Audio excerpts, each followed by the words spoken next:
再來看高雄前金區昨透早停電，附近一個住戶敢若是因為煩惱伊厝內90歲老爸，醫療器材嘛停去，會去影響到轉受氣情緒一時控制袂牢，去講這台電的工程車，佮對警察來配喙瘾，當場是移送法辦。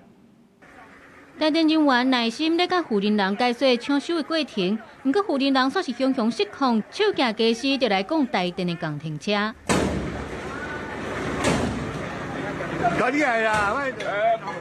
現場的人員攏看一個工期，趕緊報案來處理。迄當陣佇吊臂邊啊，抑閣有當人佇咧作業，處境是真危險。其實他剛剛這樣很危險，因為我在這個操作，我們上面有人，我知道動到我操作桿會打到我上面的人。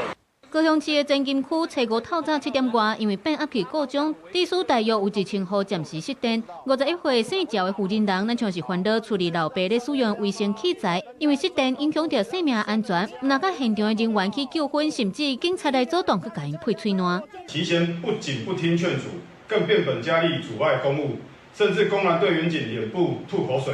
面對這種挑釁公權力的行為，員警當機立斷，採取強制作為。當場將人制服壓制。因為事故的地點佇咧傳統市場內底，工程車要駛入去，定位作業的難度攏有較懸。台電表示，第一時間已經調派發電機到場來支援，希望會當降低失電的影響。因過對方的情緒也是真失控。專案審後是依照妨害公務甲毀損的罪嫌，移送高雄地檢署偵辦。當下已緊急請其通報119，並同步調派發電機至現場協助。發電機亦於上午9時25分送達供其使用，確保醫療需求不中斷。在咧早起10點48分左右，已經把變壓器攏換好勢，全部恢復供電。這件事件攏總造成2隻台電的工程車玻璃喙齒吊臂受損，台電嘛真無奈。這個負責人一時衝動去干擾到現場的作業，也得個為家己的行為來付出法律的代價。記者綜合報道。